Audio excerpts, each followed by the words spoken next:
केवल विद्या किताबी नहीं होनी चाहिए, विद्या ददाति विनयम। ध्यान से सुनना।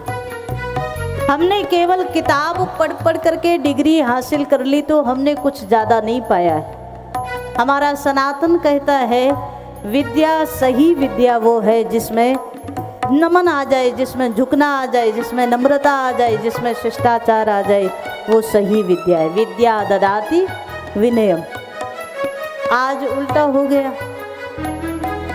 अच्छा, आपको नहीं लगता कहीं ना कहीं सनातन के खिलाफ कितना बड़ा षड्यंत्र हुआ होगा? सनातन में सबसे ज्यादा गुरुकुल हुए, हमारे यहाँ सबसे ज्यादा गुरुकुल हुआ करते थे। गुरु के पास रह करके विद्या अध्ययन करने के लिए शिष्य जाता था, है ना।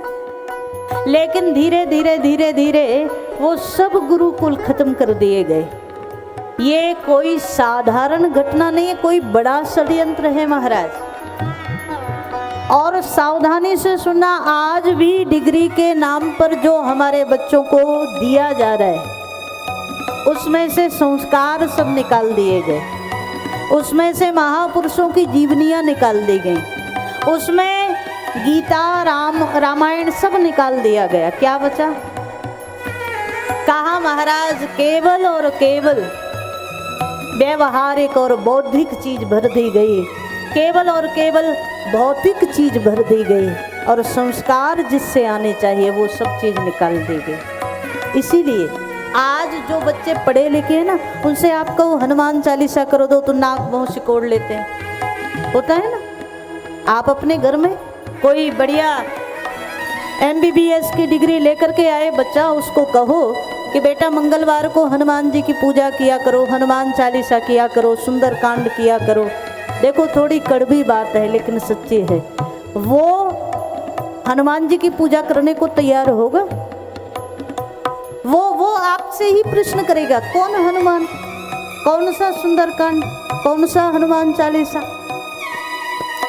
ध्यान देना, बच्चों को शिक्षा बढ़िया से बढ़िया दो, इसमें कोई दो राय नहीं, लेकिन उसके साथ साथ अपने धर्म के संस्कार भी जरूर दो।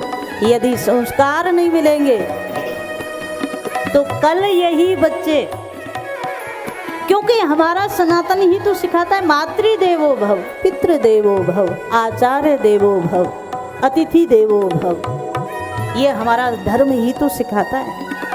तुम किसी और के जो अन्य संप्रदाय हैं ना, नाम लेना उचित नहीं, लेकिन अन्य संप्रदायों के विषय में तुम बात बड़ी करते हो, ऐसी बुराई है, ऐसी बुराई, पर उनमें एक अच्छाई भी है। पता है क्या? उनके बच्चे 2 वर्ष के, 3 वर्ष के, 4 वर्ष के हुए, उसी दिन से उन्होंने धर्म की शिक्षा देना शुरू कर दिया। होता है ना, 5 समय क्या करना है वो सिखाना शुरू कर देते हैं।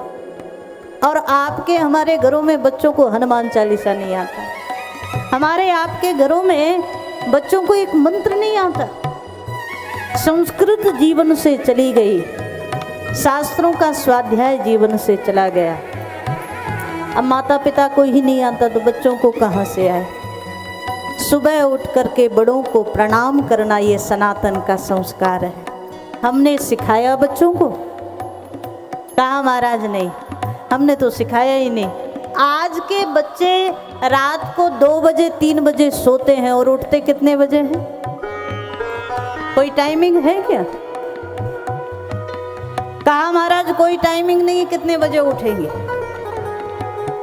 1-2 बार तो कुछ बच्चे हमें ऐसे मिले, वो कहते हैं जब उनको बताया सुबह प्रातः काल उठ करके सूर्य को अर्घ देना है, सूर्य देव का पूजन करना है, सूर्य नारायण के सामने गायत्री मंत्र का जाप करना है, तो बच्चों ने हमसे प्रश्न किया, कहा सूर्य उदय कैसे होते हैं? हमने तो आज तक देखा ही नहीं।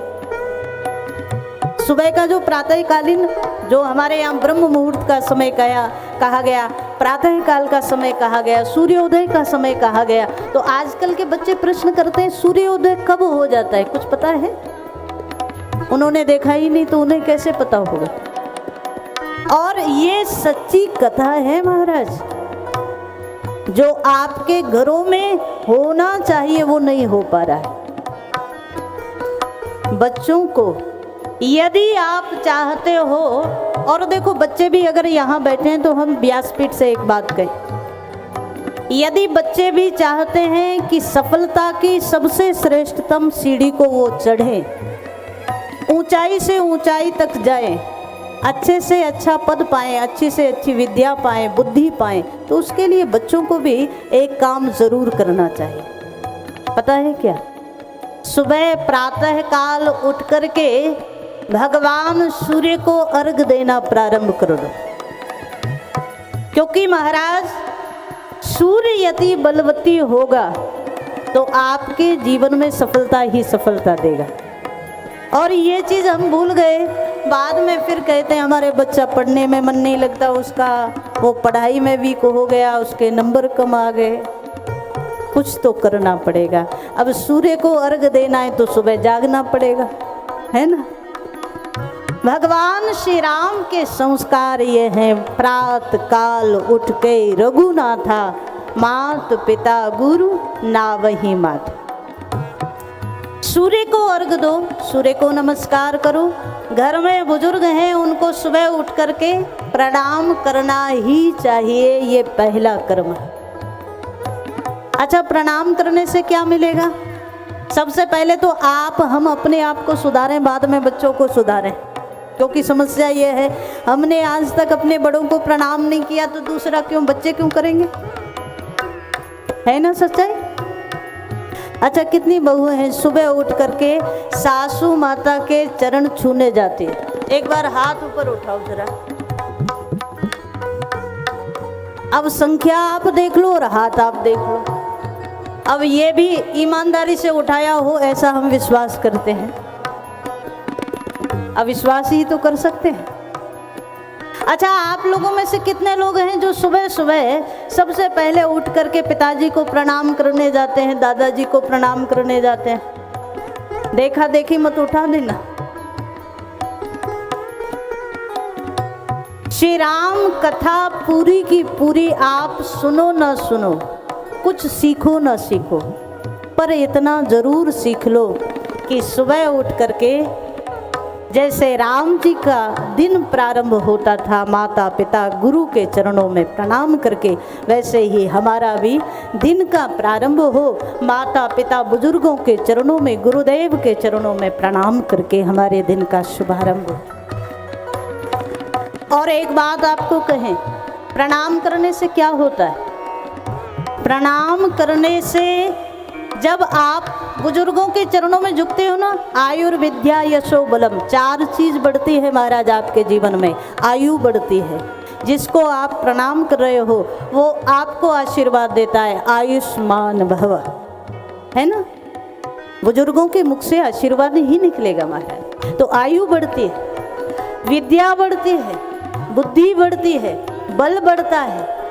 और आपके जीवन में यदि आपने सुबह दिन की शुरुआत बुजुर्गों को प्रणाम करके किया, इष्ट और गुरु को प्रणाम करके यदि दिन की शुरुआत की, तो हम दावे से कह सकते हैं आपके दिन भर में यदि कोई समस्या आने वाली होगी तो वो समस्या भी दूर हो जाएगी और आपका जो दिन है वो मंगलमयी हो जाए, शुभ हो जाए। कल से करके देख लेना, है ना। देखो, ये जो बातें हैं ना, ये जो संस्कार हैं, ये जो शिक्षाएं हैं, ये जो सूत्र हैं, ये इसका कोई साइड इफेक्ट नहीं होता। अब समस्या ये आप 2-4 दिन करो, उसके बाद आकर के हमारे पास खड़े हो जाओ कुछ मिला ही नहीं। अरे उसको अनवरत करोगे तो आपके जीवन में लाभ जरूर मिलेगा। अगर लाभ नहीं मिलेगा तो हानि भी कुछ है क्या, आपसे पूछ लें। अगर आपको लगे कि अरे कुछ नहीं होता तो हानि भी कुछ है क्या? कहा महाराज इन सारी चीजों से हानि कोई नहीं, लाभ जरूर है।